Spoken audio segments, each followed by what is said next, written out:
pada di siguletta. Per fare una pada di siguletta ti ci vuole i buscighi coloriti, un bedo umedo di siguletta bianca e una fiascolina di incoda liquida. Ingonfia una busciga. Legala con un pezzo di siguletta. Attenti che non si sgonfi.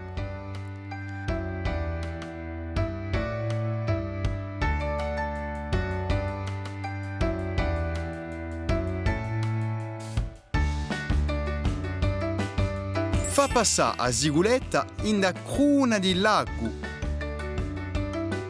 Tavona a fiascolina di l'incoda con l'acqua e fa passare la siguletta attraverso.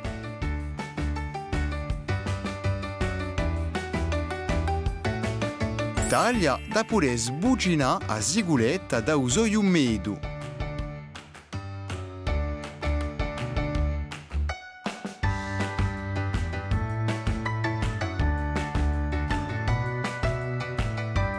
Incoda la siguletta annonta la busciga in tutti i sensi da fasciare sana sana. Veni meglio se d'aiuta qualche sia.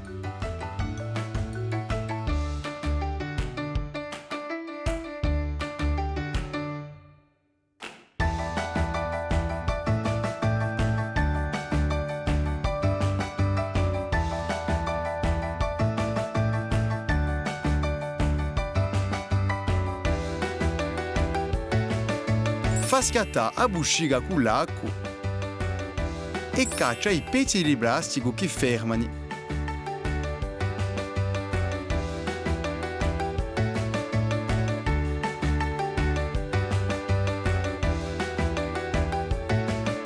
E ora tocca a te!